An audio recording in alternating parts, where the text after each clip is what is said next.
नमस्कार दोस्तों, आपके अपने यूट्यूब चैनल रोजगार विद अंकित में आपका बहुत बहुत स्वागत है।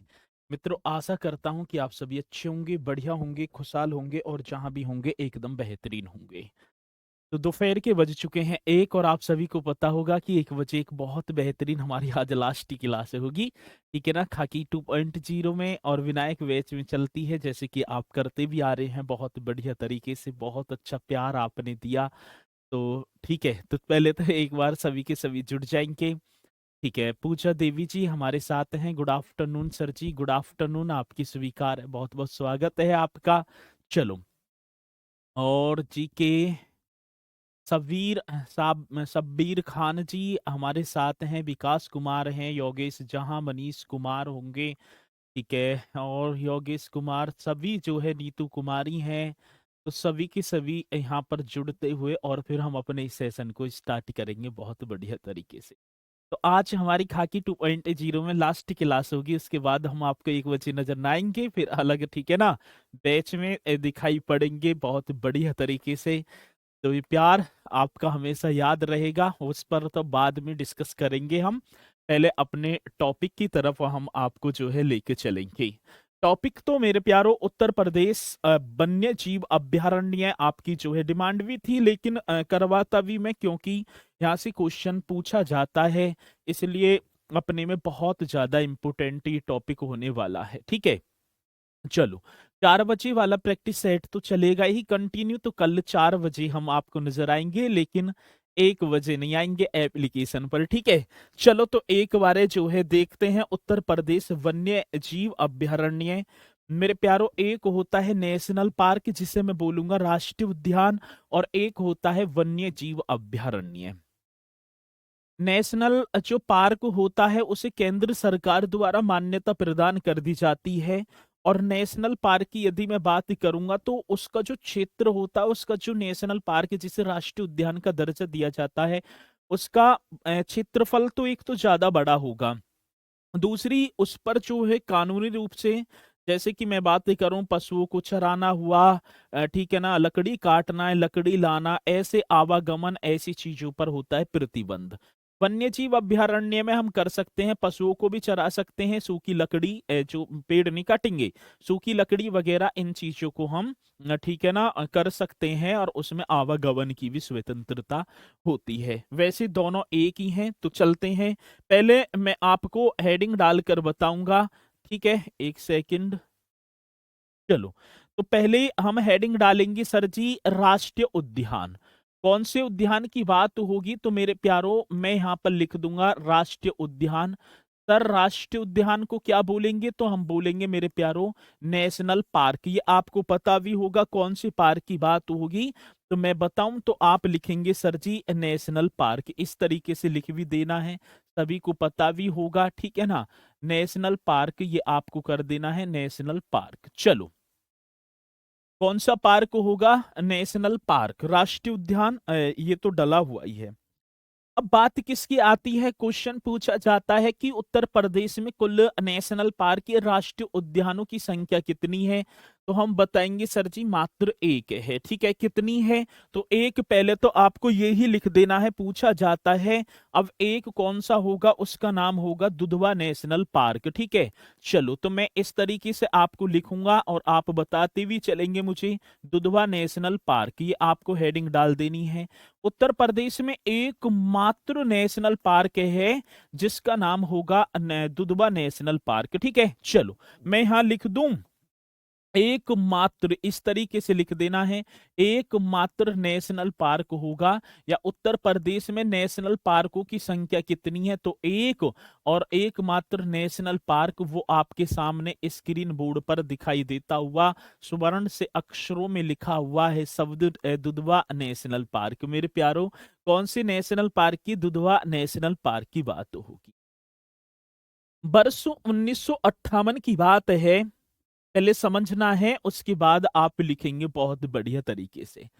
वर्ष 1958 ईस्वी में मेरे प्यारो सर्वप्रथम सोनारी, या मैं बोलूं सोनारीपुर, कौन सा पुर होगा सर जी, सोनारीपुर अभयारण्य के रूप में, या ठीक है ना, इसकी स्थापना की गई। पहले नाम था सोनारीपुर। नाम क्या था सर जी? सोनारीपुर हम बोलेंगे। वर्ष कौन सा था? 1958 में सोनारीपुर अभयारण्य के रूप में स्थापित किया गया। फिर इसके बाद 1968 में इसे अभयारण्य का दर्जा दिया गया और 1977 में इसे नेशनल पार्क का दर्जा दिया गया। क्षेत्रफल 490 वर्ग किलोमीटर में फैला हुआ है। और मैं बात करूंगा तो मेरे प्यारो, अब ये टाइगर रिजर्व का भी दर्जा दिया, तो ये सारी चीजें हम एक बार विस्तार पूर्वक करते चलेंगे। तो दुधवा नेशनल पार्क आपके सामने लिखा हुआ है। अब क्या क्या होगा दुधवा नेशनल पार्क के बारे में मैं बताऊंगा, ठीक है। तो राष्ट्रीय उद्यान को सर्वप्रथम मैं लिखूंगा, इस राष्ट्रीय उद्यान को इसी तरीके से लिख देना है सर। इस राष्ट्रीय उद्यान को, इस राष्ट्रीय उद्यान को ये लिखना है, इस राष्ट्रीय उद्यान को सर्वप्रथम, कौन से प्रथम की बात होगी तो आपको बताना है इस नेशनल पार्क को सर्वप्रथम 1958, कौन से वर्ष की बात होगी? 1958 ईस्वी में, ठीक है। ये हम लिखेंगे 1958 ईस्वी में सोनारीपुर, ये लिख देना है। कौन सा सर जी? सोनारीपुर, सोनारीपुर अभयारण्य के रूप में स्थापित किया गया था, ठीक है। कौन से अभयारण्य की बात होगी तो हम बताएंगे सोनारी, ऐसे पूछ लिया जाता है। सोनारीपुर अभयारण्य के रूप में स्थापित किया गया था, रूप में स्थापित किया गया था, ये आपको बताना है, स्थापित किया गया था। चलो जी, क्वेश्चन क्या होगा? तो आज की दुधवा नेशनल पार्क को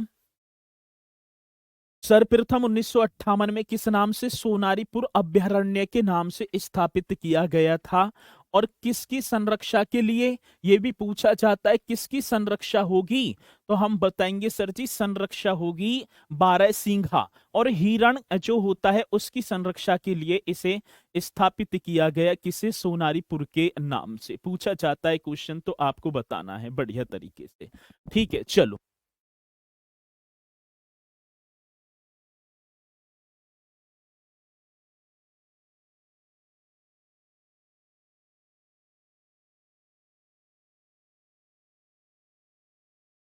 चलो भाई, अब यहां तक ये आपके समझ में आया होगा।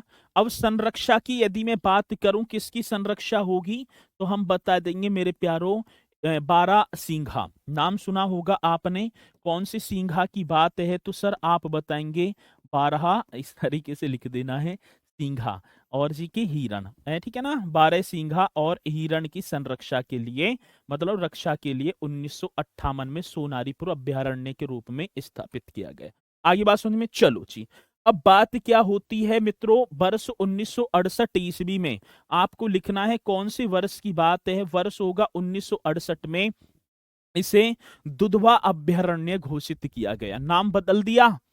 और 1968 ईस्वी में, 1968 में, तो 1968 में ये लिख देंगे दुधवा अभयारण्य घोषित किया गया। कौन सा? तो आपको बताना है, इस तरीके से नाम पड़ता आ रहा है, दुधवा अभयारण्य घोषित किया गया। ये आप ही बताएंगे बढ़िया तरीके से, दुधवा अभयारण्य घोषित किया गया। आर्य बात समझ में? चलो, यहां तक पॉइंट आपके जो समझ में आया होगा। स्थापित 1958 में सोनारीपुर के नाम से। फिर मेरे प्यारो 1968, 10 वर्षों के बाद, कितने? 10 वर्षों के बाद सर जी इसे दुधवा अभयारण्य घोषित किया गया और इसका क्षेत्र भी बढ़ाया, 212 वर्ग किलोमीटर क्षेत्र इसका कर दिया। क्षेत्रफल की यदि मैं बात करूं, जब 1968 में, ठीक है ना, जब इसे अभयारण्य का दर्जा दिया तो इसका क्षेत्रफल जो एरिया है वो 212 वर्ग किलोमीटर कर दिया मेरे लाडलो। कितने वर्ग किलोमीटर? तो हम बताएंगे सर जी 212 वर्ग किलोमीटर कर दिया। यहां तक पॉइंट कंप्लीट कंप्लीट है सर। चलो, अब वर्ष आता है सर जी 1977। ये पॉइंट बहुत इंपोर्टेंट है। वर्ष 1977 में क्या है, अब इसे नेशनल पार्क का दर्जा दिया गया। तो भाई साहब ये लिख देना है नेशनल पार्क। कौन से पार्क की बात है? नेशनल पार्क का दर्जा दर्जा दिया गया। अब नाम क्या होगा? अब क्वेश्चन पूछा जाता है दुधवा नेशनल मतलब दुधवा अभयारण्य को नेशनल पार्क का दर्जा कब दिया गया? 1977 बता देना, ठीक है ना। कौन सा वर्ष? तो 1977 बता देना, ये करेंगे। नेशनल पार्क का दर्जा दिया गया तो ये हम बताएंगे। और भैया अब नाम क्या हो गया? नाम हो गया पूरा का पूरा दुधवा नेशनल पार्क, ठीक है ना।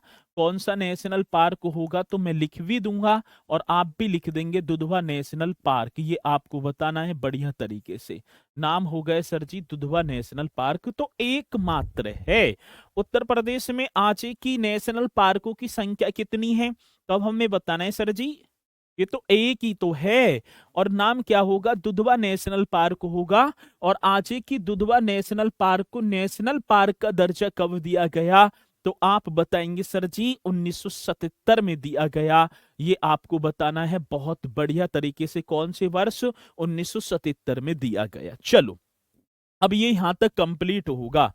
अब मैं एक बात करूंगा, ये दुधवा नेशनल जो पार्क है ये कहाँ किस जनपद में स्थित है? भाई यही लिखे देता हूं मैं जनपद, आप बताएंगे सर जी। जो क्षेत्रफल की दृष्टि से सबसे बड़ा जनपद है उसका नाम है लखीमपुर खीरी। वो लखीमपुर खीरी जो 7680 वर्ग किलोमीटर में फैला हुआ है। मैंने लिखवाया होगा कि क्षेत्रफल की दृष्टि से उत्तर प्रदेश का सबसे बड़ा जनपद कौन सा है, तो हम बताएंगे सर लखीमपुर खीरी होगा। क्षेत्रफल भी बताया होगा मैंने, 7680 वर्ग किलोमीटर है। और इसी जनपद के प्रांगण में, इसी जनपद की गोद में एक उत्तर प्रदेश का एकमात्र नेशनल पार्क अवस्थित है जिसका नाम होगा सर जी दुधवा नेशनल पार्क। अब मैं इसके क्षेत्रफल की भी बात करूंगा, ये भी क्वेश्चन पूछा जाता है भाई, आएगा भाई एकमात्र ही तो नेशनल पार्क है, और जब एकमात्र है तो हमसे पूछा भी जाएगा सर इसका क्षेत्रफल कितना है, तब हम बताएंगे भैया 490 वर्ग किलोमीटर होगा। तो कितना? तो आप बताएंगे सर 490 वर्ग किलोमीटर। यदि क्षेत्रफल पूछा जाएगा तो 490 वर्ग किलोमीटर आपको बताना है। यहां तक पॉइंट आपकी समझ में आया होगा। चलो सर आया है।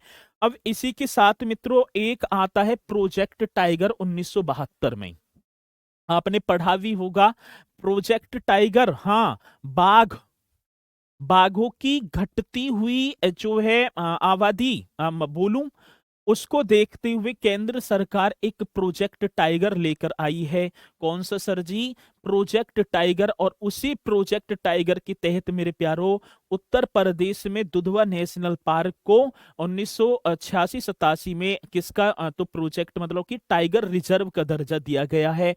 अब ये नेशनल पार्क से क्या बन जाता है? 87-88 करना है, मेरे मुंह से निकल गई होगी 86-87, 87-88 करना है।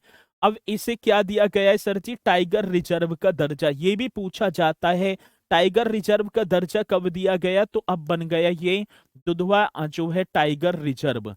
टाइगर रिजर्व का, टाइगर रिजर्व का दर्जा ये हम बताएंगे सर। टाइगर रिजर्व का दर्जा कब दिया गया, तो आप बताएंगे 87-88 में।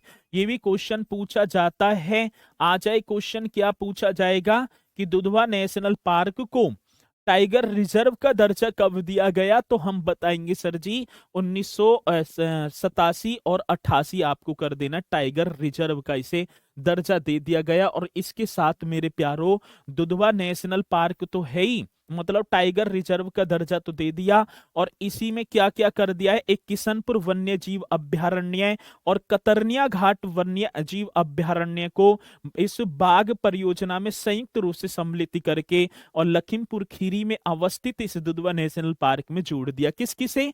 अब टाइगर रिजर्व के साथ साथ क्या और पॉइंट होगा, तो आप बताएंगे सर किशनपुर वन्य जीव अभ्यारण्य, ठीक है ना। कौन सा अभ्यारण्य है, तो मैं बताऊं सर, आप करना किशनपुर वन्य जीव अभ्यारण्य, ये आपको लिखना है किशनपुर वन्य जीव अभ्यारण्य, ये भी आपको लिखना है। ये पूछे जाते हैं किन दो अभ्यारण्यों को टाइगर रिजर्व के तहत दुधवा नेशनल पार्क में जोड़ा गया, तो किशनपुर वन्य जीव अभ्यारण्य वे, ठीक है ना। वे क्या होगा मेरे प्यारो? एक तो किशनपुर वन्य जीव अभ्यारण्य और एक कतरनिया घाट, हम लिखेंगे सर कतरनिया घाट, ये ऐसे ही लिख देंगे, कतरनिया घाट वन्य जीव अभयारण्य को।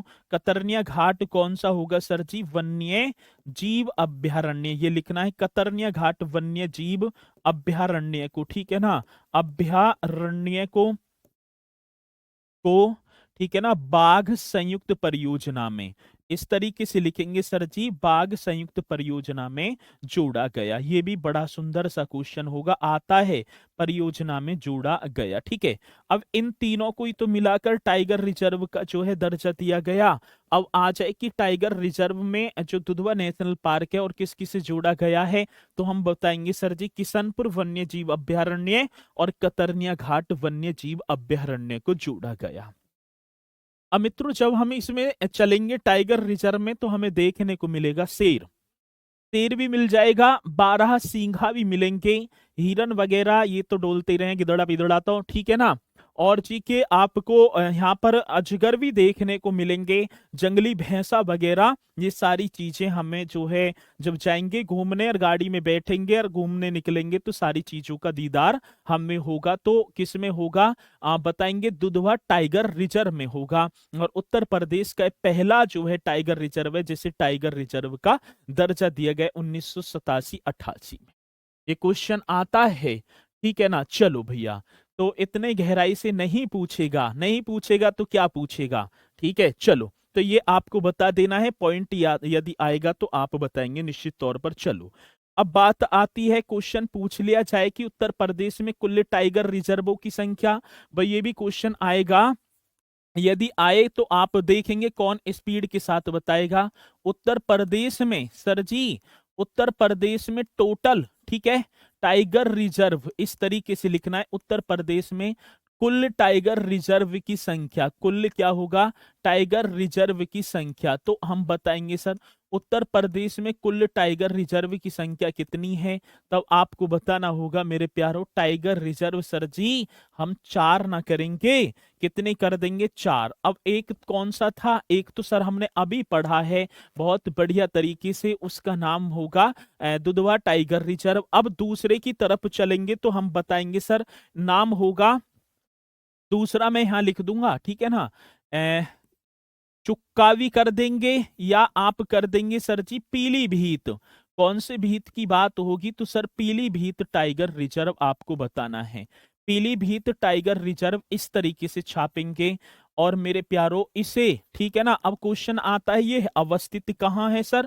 तो ये पीलीभीत में ही है, वो पीलीभीत जो बांसुरी के लिए जानी जाती है, आपने पढ़ा भी होगा, ओडीओपी योजना के तहत इसे बांसुरी के लिए मान्यता प्रदान की गई, किसे? पीलीभीत जनपद को। और पूछा जाता है सर ये पीलीभीत जो है ना, ये पीलीभीत में भी अवस्थित है, लखीमपुर खीरी में भी थोड़ा थोड़ा सा पड़ेगा, और सर ये बहराइच में भी अवस्थित है। तो ऐसे भी पूछ लेता है, बहराइच भी कर देंगे सर जी, और जी के आप लखीमपुर खीरी, वैसे मुख्य रूप से तो पीलीभीत में है, इनमें भी क्षेत्र इसका पड़ता है। जब पड़ता है तो सर जी हमें तो लिखना पड़ेगा, ठीक है।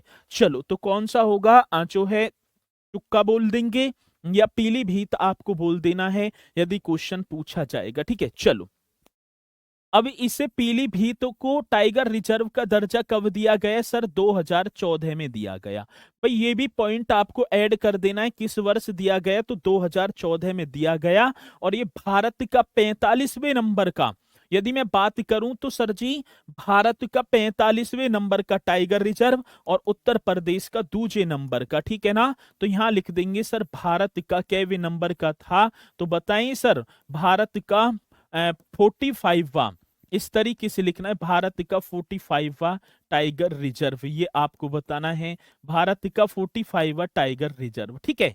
तो भारत का 45वां टाइगर रिजर्व होगा। और मेरे प्यारो उत्तर प्रदेश का केवी नंबर का होगा सर जी? उत्तर प्रदेश का दूसरे नंबर का, ठीक है।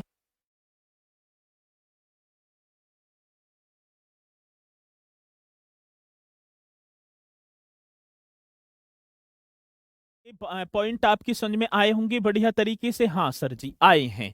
अब इसी के साथ चलते हैं मित्रों, आपका तीसरा, एक तो पहले हो गए दुधवा नेशनल पार्क, और दूसरा पीलीभीत टाइगर रिजर्व। तीसरे की बात होगी सर अमनगढ़।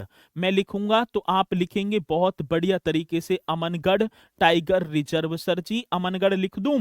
हाँ, अमनगढ़ टाइगर रिजर्व आपको कर देना है। और ये अमनगढ़ टाइगर रिजर्व कहाँ अवस्थित है? तो बिजनौर कर देना सर। उसी बिजनौर की बात कर रहे हो जो लकड़ी की नक्काशी के लिए जाना चाहता है? हाँ, उसी बिजनौर की बात कर रहा हूं जहां से गंगा नदी होकर उत्तर प्रदेश में प्रवेश कर जाती है और अपनी शीतल जलधारा से उत्तर प्रदेश के 28 जनपदों से होकर बलिया से होती हुई बिहार में चली जाती है। ये वही तो बिजनौर होगा सर जी जहां पर अमनगढ़ टाइगर रिजर्व अवस्थित होगा। पूछा जाता है कि अमनगढ़ टाइगर रिजर्व कहाँ अवस्थित है, तब आपको बताना होगा सर ये तो बिजनौर कर देना। और मेरे प्यारो इसे 2015 में टाइगर रिजर्व का दर्जा दिया गया। कौन सी वर्ष की बात होगी? तो 2015 आपको छापना होगा। चलो एक और है सर जी, एक कौन सा है? चौथा रह गया रानीपुर आपको करना होगा। रानीपुर टाइगर रिजर्व ये आपको बताना है। रानीपुर टाइगर रिजर्व ये तो देश का 53वां नंबर का था ना। रानीपुर टाइगर रिजर्व सर इसे भी कर दें हम? हाँ, चित्रकूट कर देना है मेरे प्यारो। वो चित्रकूट, ठीक है ना, वो ही तो चित्रकूट की बात कर रहे हो जहां पर भगवान रामचंद्र ने अपने वनवास के 11 वर्ष व्यतीत किए थे, जहां पर कामदगिरी पर्वत अवस्थित है।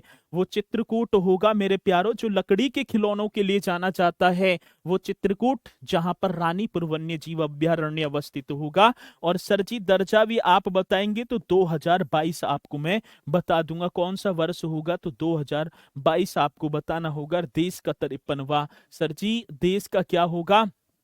53वां, ठीक है ना। चलो 53वां टाइगर रिजर्व है।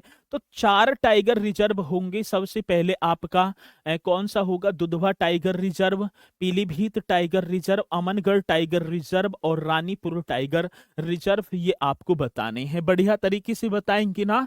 चलो, और जब गागर में सागर जो मैराथन चलेंगी ना, उसमें इतनी तैयारी करेंगे कि उत्तर प्रदेश का पूरा भ्रमण कर जाएंगे, ठीक है ना। चिंता करने की जरूरत नहीं है आपको। ये आपके टाइगर रिजर्व हो गए हैं, ठीक है। चलो सर जी हो गए हैं। अब क्वेश्चन आएगा बब्बर शेर। वो बब्बर शेर सर जी जो गुजरात के गिर नेशनल पार्क में पाए जाते हैं। हाँ, एशियाई बब्बर शेर हैं सर जी उनका नाम। अब क्वेश्चन आएगा बब्बर शेर प्रजनन केंद्र एवं लॉयन सफारी पार्क कहाँ अवस्थित है? ये तो छोटा सा हमारा सा जवाब है, इसका जवाब तो आपको देना होगा सर, और जवाब देंगे भी, ठीक है ना। बब्बर शेर ये आपको करना है। बब्बर शेर प्रजनन केंद्र इस तरीके से लिखेंगे, बब्बर शेर प्रजनन, ठीक है ना। बब्बर शेर प्रजनन केंद्र तथा तथा क्या होगा सर? तथा लॉयन सफारी पार्क, ये हम बताएंगे। तथा सर जी लॉयन सफारी पार्क, बहुत बेहतरीन क्वेश्चन आपके सामने होगा। लॉयन सफारी पार्क ये कहाँ अवस्थित है?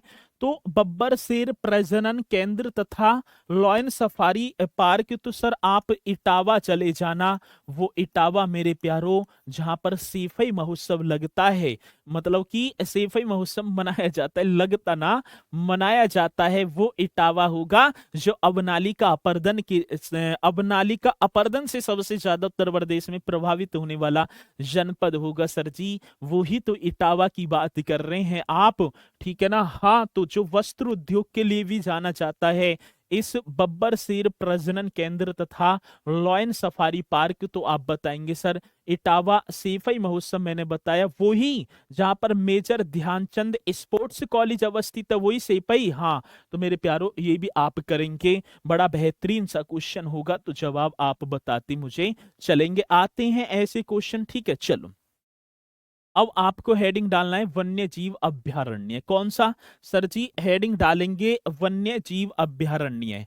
मैंने तो डाल दी है, अब आप भी डालेंगे वन्य जीव अभ्यारण्य। इस तरीके से करेंगे, वन्य जीव अभ्यारण्य, वाइल्ड लाइफ सेंचुरी हम बोल देंगे ना, ठीक है सर जी। वन्य जीव अभ्यारण्य। अब मेरे प्यारो वन्य जीव अभ्यारण्य तो मैं एक बार आपको दिखाऊंगा क्योंकि टाइपिंग में मैटर होगा, ठीक है। चलो अब वैसे मैं आपको यहाँ बताता चल रहा हूं, राज्य का सबसे विस्तृत बोलूं तो क्षेत्रफल में सबसे बड़ा वन्य जीव अभयारण्य कौन सा है, तो यहाँ लिख देंगे राज्य का सबसे, किसकी बात होगी सर, राज्य का सबसे विस्तृत, ये क्वेश्चन बड़ा बेहतरीन होगा, राज्य का सबसे विस्तृत, ये लिखना है सर जी, राज्य का सबसे विस्तृत वन्य जीव अभयारण्य, कौन से अभयारण्य की बात है, वन्य जीव अभयारण्य, कौन पहले बताएगा, देखेंगे भैया कौन पहले बताएगा, तो हम बताएंगे सर जी, अब तो नाम मतलब कि पहले तो लिख देंगे हस्तिनापुर, इस तरीके से लिखना है, हस्तिनापुर वन्य जीव अभयारण्य, ये 5 जनपदों में पड़ता है। हस्तिनापुर का नाम बदल दिया सर जी, और क्या कर दिया, 12 सींघा वन्य जीव अभयारण्य कर दिया। तो अब यदि पूछा जाएगा ना, इसका नाम बदल दिया हस्तिनापुर वन्य जीव अभयारण्य का, और 12 सींघा वन्य जीव अभयारण्य कर दिया, 5 जनपदों में पड़ता है। सहारनपुर बिजनौर से स्टार्ट होता है, मेरठ, वो हस्तिनापुर जो कौरवों की राजधानी हुआ करती थी, आपको पता होगा, तो हस्तिनापुर मेरठ में ही तो अवस्थित है। वो हस्तिनापुर जिसे जैनियों की काशी कहा जाता है, पूछा जाता है जैनियों की काशी हस्तिनापुर को, और मेरे प्यारो मुख्य रूप से तो मेरठ, हापुड़, बिजनौर का जनपद इसमें आता है, संभलवी, ठीक है। तो हस्तिनापुर वन्य जीव अभयारण्य सबसे छोटा भी हमसे पूछा जाएगा, जब सबसे बड़ा है तो सर जी सबसे छोटा वन्य जीव अभयारण्य भी यदि आएगा, सबसे छोटा, तो सर सबसे छोटा मैं बताऊं, हाँ, महावीर स्वामी कर देना, कौन से स्वामी की बात होगी सर जी, तो आप लिख देना महावीर स्वामी वन्य जीव अभयारण्य, कौन सा, तो महावीर स्वामी वन्य जीव अभयारण्य, ये आपको लिख देना है। छोटा बड़ा पूछ लेता है ना, आएगा सबसे छोटा कौन सा है, तो महावीर स्वामी वन्य जीव अभयारण्य करेंगे, और सबसे बड़ा यदि मुझसे पूछा जाएगा तो मैं तो कर दूंगा सर जी हस्तिनापुर। तो सर महावीर स्वामी कहाँ, तो आप ललितपुर कर देना, वो ललितपुर जो मध्य प्रदेश के तीनों ओर से घिरा हुआ जनपद है, और उत्तर प्रदेश के एकमात्र जनपद झांसी से भी सीमा साझा करता है, ये ललितपुर होगा, ये आपको पता होगा सभी को, ठीक है। चलो, तो सबसे छोटा महावीर स्वामी, सबसे बड़ा कौन सा होगा, हस्तिनापुर वन्य जीव अभयारण्य।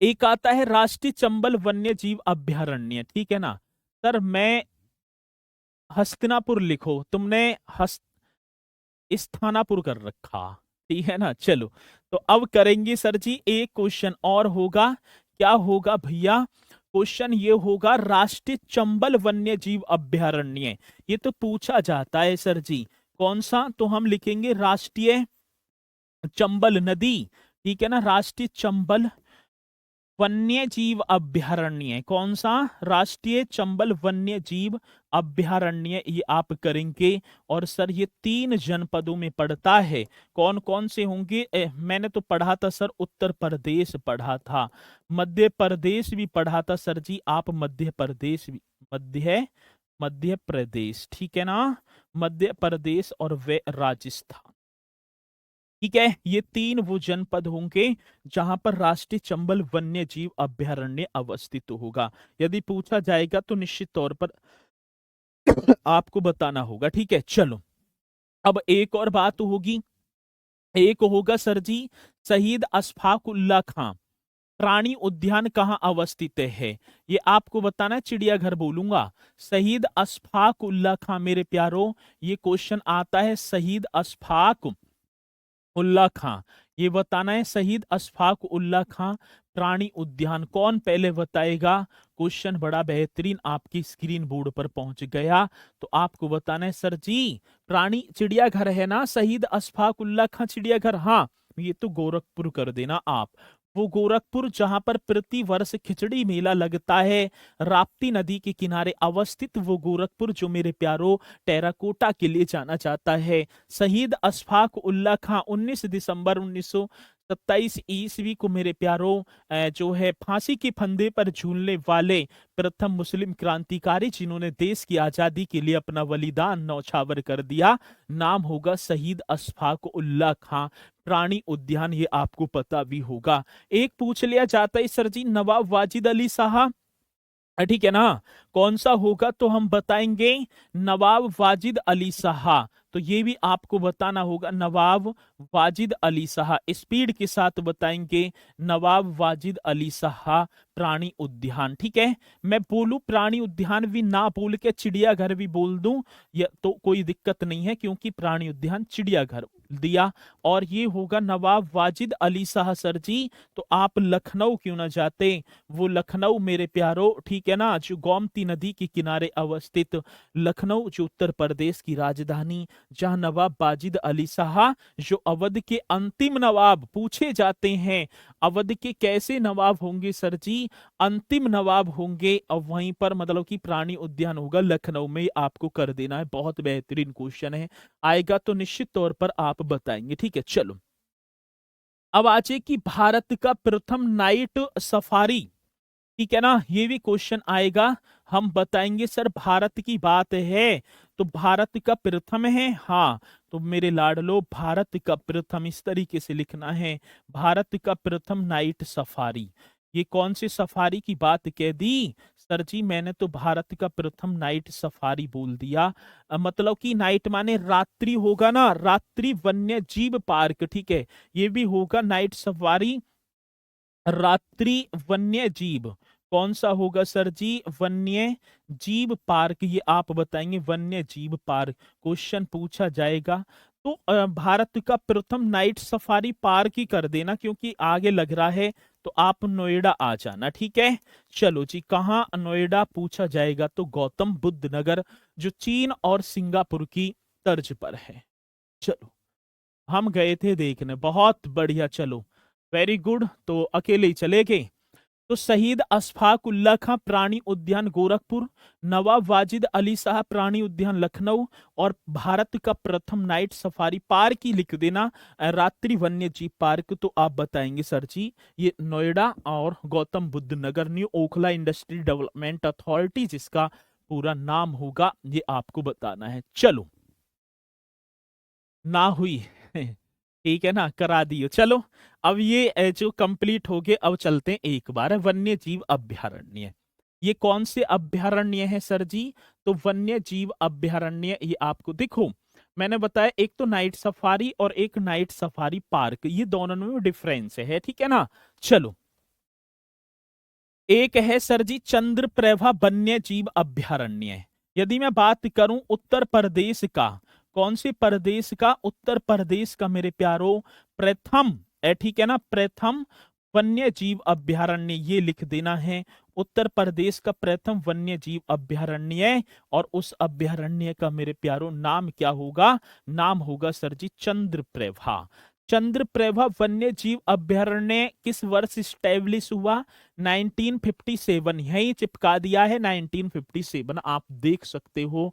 चलो, बहुत बढ़िया, ठीक है। तो क्वेश्चन आएगा चंद्रप्रभा वन्य जीव अभ्यारण्य की स्थापना कब हुई, तो आप बताएंगे सर जी 1957 में हुई। 78, ये समथिंग में है, 78 वर्ग किलोमीटर में फैला हुआ है। और धान की डलिया या धान का जो है कटोरा मैं बोलूं, वो चंदौली मेरे प्यारो, जो बिहार की सीमा से लगा हुआ है, वो चंदौली जिसे धान का कटोरा कहा जाता है। तो इसी चंदौली में मेरे प्यारो चै पे चंद्र और जैसे चंदौली, तो चंद्रप्रभा वन्य जीव अभ्यारण्य चंदौली में हो गए, उत्तर प्रदेश का प्रथम अभ्यारण्य है, जो 78 जो वर्ग किलोमीटर में फैला हुआ है।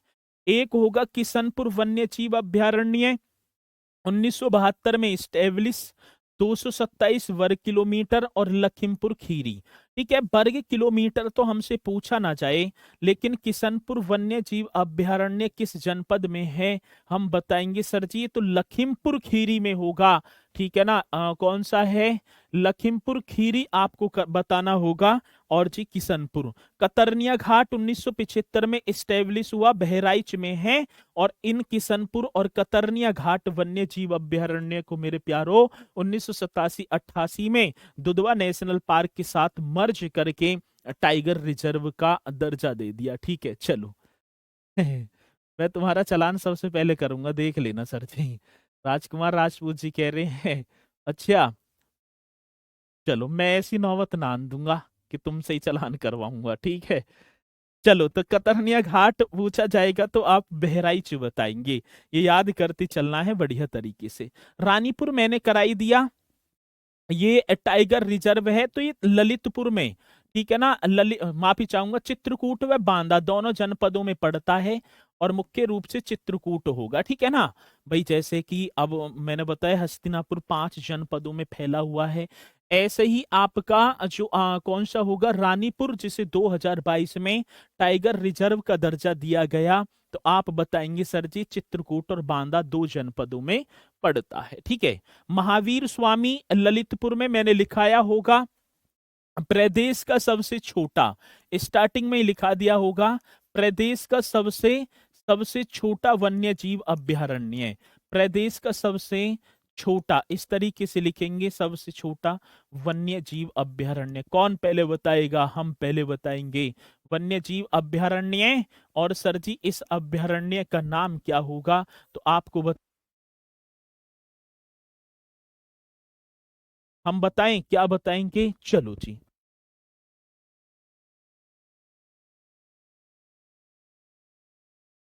चलो भाई, तो बताएंगे सर जी प्रदेश का सबसे छोटा वन्य जीव अभयारण्य, ठीक है यार, ये महावीर स्वामी ललितपुर में, ठीक है। चलो, चंबल की बात होगी मेरे प्यारो, चंबल ये 635 है, उत्तर प्रदेश के आगरा और इटावा में। वैसे तो मैं बात करूं मध्य प्रदेश और राजस्थान भी लगा हुआ है, और आपको बता देना है ये आगरा और इटावा उत्तर प्रदेश का क्षेत्र है।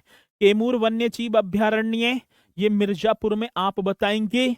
और हस्तिनापुर होगा मुजफ्फरनगर, मेरठ, बिजनौर, संभल, हापुड़, ये जनपद पड़ते हैं। और सबसे ज्यादा क्षेत्रफल होगा 2073। तो प्रदेश का सबसे बड़ा, ये भी आपको बताना है सर जी, प्रदेश का सबसे बड़ा वन्य जीव अभयारण्य, सबसे बड़ा, सबसे बड़ा वन्य जीव अभयारण्य, बड़ा बेहतरीन क्वेश्चन होगा, सबसे बड़ा वन्य जीव अभयारण्य सर हम बताएंगे, तो बताना तो पड़ेगा।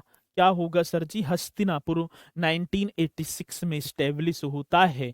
कौन से वर्ष में? तो आप बताएंगे 1986 में। क्वेश्चन बड़ा बेहतरीन। अगला क्वेश्चन, सोहाग, ठीक है ना, या सुहागी वरवा 1987 में महाराजगंज करेंगे।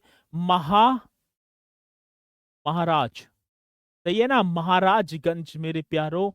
आपको बताना है वो महाराजगंज जो नेपाल की सीमा से लगता है, सनोली बॉर्डर भी यहीं पड़ता है, ठीक है, सनौली बॉर्डर भी यहीं पड़ता है। दीपक भैया पढ़ाई पे ध्यान दे लो, ज्यादा बकवासबाजी मत करो। कल तो करोगी ना, क्योंकि कल मेरी अंतिम क्लास है, ठीक है ना। चलो, तो अपनी क्लास पे बहुत बढ़िया तरीके से आपको देखना है, समय बहुत ही कम है, और फिर भी आप ऐसी ऐसी बातें करेंगे, सर जी आपकी शादी होगी या ना हुई, ठीक है, ये शोभा नहीं देती। और मैं इन्हें, अब आपने कम से कम ना 250 कमेंट्स कर दिए, रेगुलर कर रहे हो, लिखा क्या है तुमने? कुछ लिखा है? कुछ भी ना लिखा होएगा, ठीक है। चलो, तो ऐसे कैसे काम चलेगा? चलो, सोहेलवा वन्यजीव अभयारण्य इस श्रावस्ती, गोंडा और बलरामपुर, इसे याद कर लेंगे। कछुआ, सर जी कछुआ की बात होगी तो वाराणसी में चलेंगे, और 7 किलोमीटर है, 1989 में इसकी जो है स्थापना होती है, ठीक है। तो ये आपको करना है। अब इसी के साथ पक्षी विहार अभयारण्य, पक्षी विहार भी हमसे पूछे जाते हैं, और जब पूछे जाएंगे तो पक्षी विहार को भी हम बताएंगे। अब कैसे बताएंगे सर? बहुत बढ़िया तरीके से बताएंगे। शहीद चंद्रशेखर आजाद पक्षी अभयारण्य, नवाबगंज नाम था पहले, नवाबगंज पक्षी अभयारण्य, अब नाम रख दिया शहीद चंद्रशेखर आजाद। नाम सुना होगा, ये सर 1984 में स्टेब्लिश होता है, 2.25 वर्ग किलोमीटर में, और उन्नाव जनपद में पड़ता है। यदि क्वेश्चन हमसे पूछा जाएगा, क्या सर पूछ लिया जाए, नवाबगंज पक्षी विहार अभयारण्य या शहीद चंद्रशेखर आजाद पूछी जाएंगे, तो आप बताएंगे सर ये उन्नाव में होगा। समसपुर पक्षी विहार, ये भी क्वेश्चन बड़ा बेहतरीन है। समसपुर पक्षी विहार 1987 की जो है, ये सबसे ज्यादा आते हैं कोडिंग डिकोडिंग में, और ये बहुत इंपोर्टेंट टॉपिक है, कोडिंग डिकोडिंग में आएगा, और जब आएगा तो आपको बताना होगा, ठीक है। चलो, समसपुर पक्षी बिहार की स्थापना 1987 और वर्ष भी पूछ लिया जाता है। ये रायबरेली में पड़ता है मेरे प्यारों। कौन सी बरेली की बात होगी सर, हम बताएं? बताओ तो रायबरेली आप कर देना बहुत बढ़िया तरीके से। ठीक है, चलो जी अगला। लाख बहोसी पक्षी बिहार कन्नौज में, वो महोदय श्री के नाम से जाना जाने वाला कन्नौज।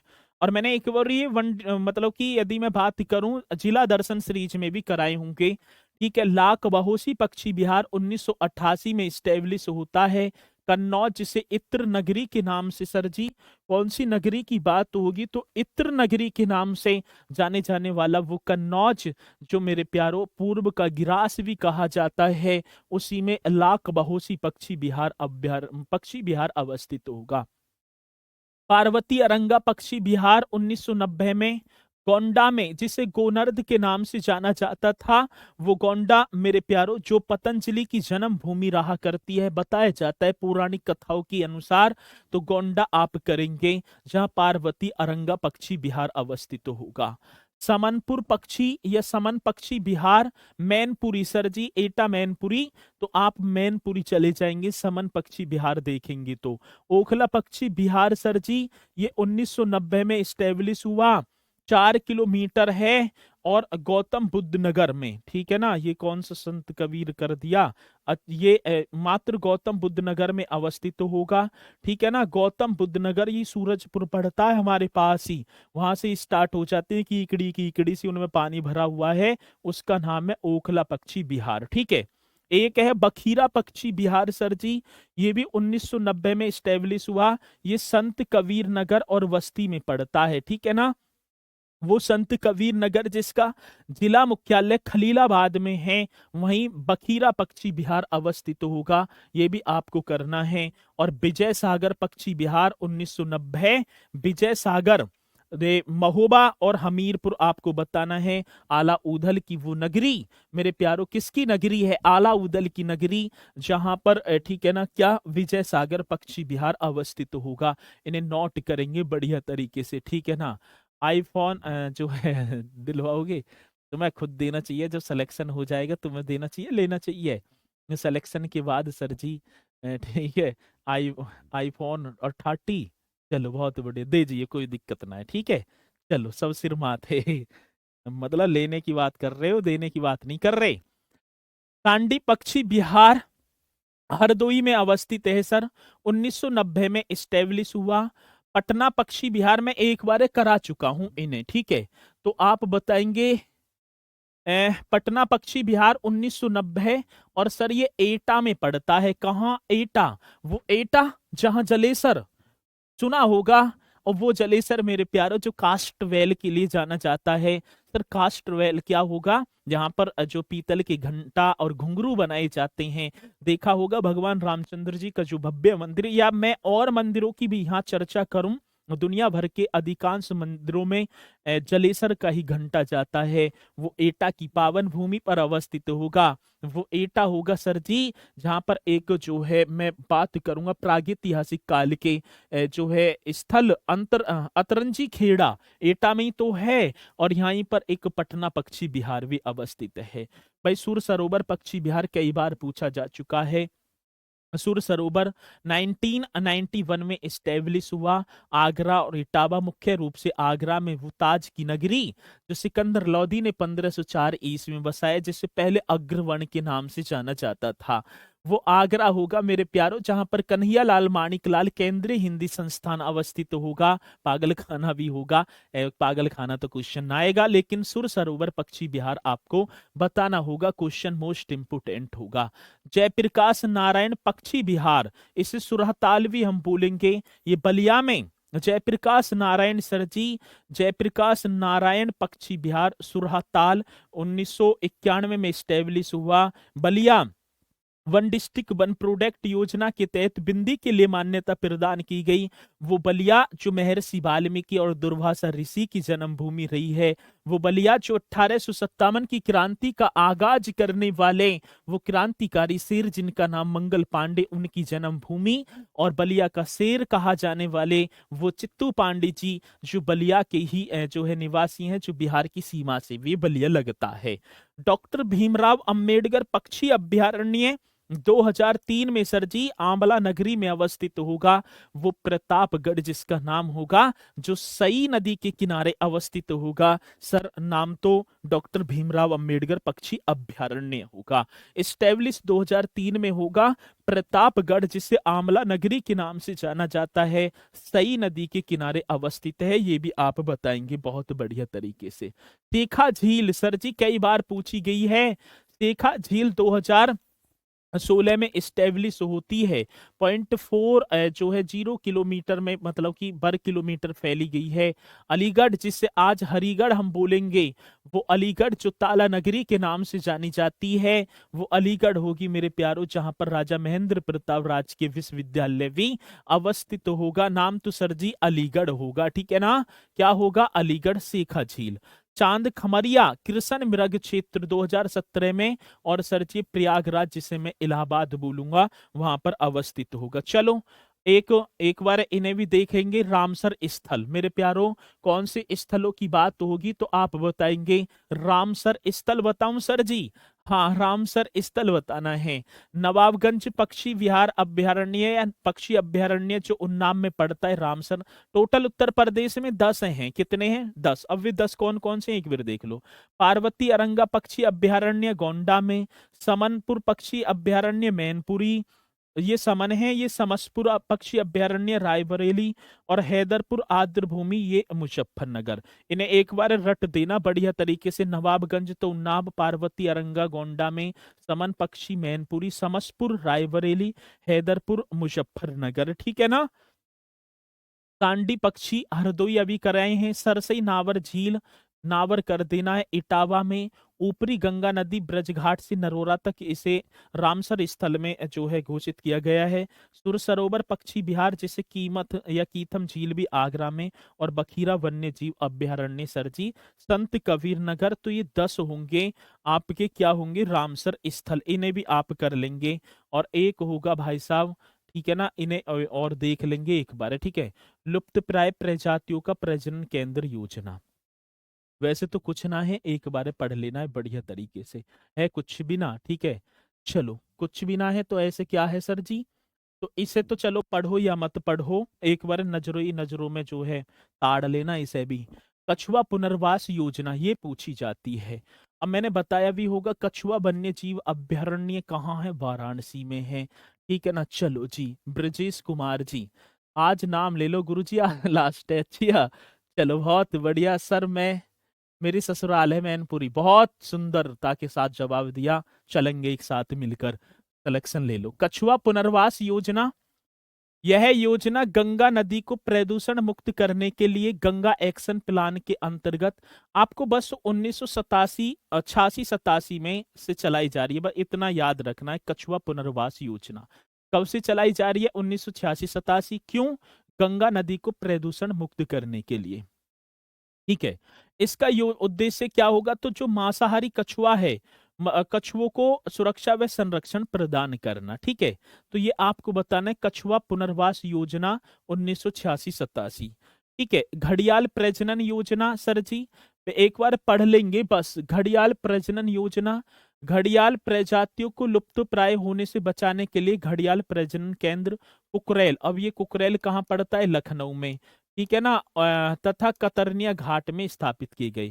प्रोजेक्ट एलिफेंट 1992 से चलाया जा रहा है हाथियों की रक्षा के लिए। और राष्ट्रीय चंबल वन्य जीव अभयारण्य, ये भी आप देख लेंगे, बस मगरमच्छ और घड़ियाल का संरक्षण किया जा रहा है। तो ये क्वेश्चन पूछे जाएंगे, ठीक है ना, तो आप बताएंगे। और मित्रों आज हमारी क्लास होती है लास्ट, एकदम समाप्त, ठीक है। बहुत बढ़िया तरीके से तैयारी करना है, याद तो आएगी आपकी।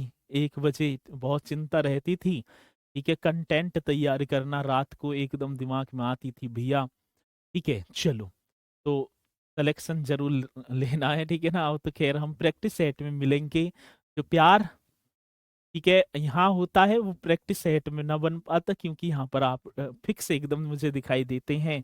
बढ़िया तरीके से आपने बहुत प्यार दिया इस बैच में मुझे, ठीक है। और हकीकत में ही रियली में ही उसका तो मैं खैर व्याख्यान नहीं कर सकता, और कभी भी प्यार का व्याख्यान भी ना होता, ठीक है। वो तो भैया दिल में ही रहता आराम से ही। ठीक है, तो आपने बहुत बढ़िया तरीके से सेशन को भी पूरा किया है, बिना डाउट के बहुत बेहतरीन तरीके से।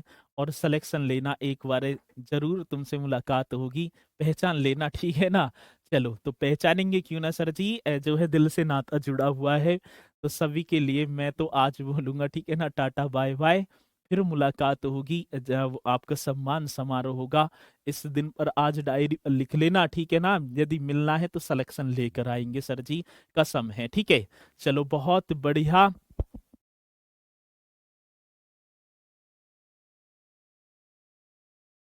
ठीक है, तो बहुत बढ़िया तरीके से जो है मुलाकात तो करेंगे। चलो, मन तो ना कर रहा जाऊं लेकिन मजबूरी है, नेक्स्ट क्लास भी स्टार्ट होगी। चलो, बात करते रहेंगे आपसे बहुत बढ़िया तरीके से। तो इसी के साथ मित्रों, ठीक है, मजबूरी है तो मैं दूंगा अपनी वाणी को विराम, तो सही बच्चे बोलेंगे सर जी। जय हिंद, जय भारत, ठीक है। बाय।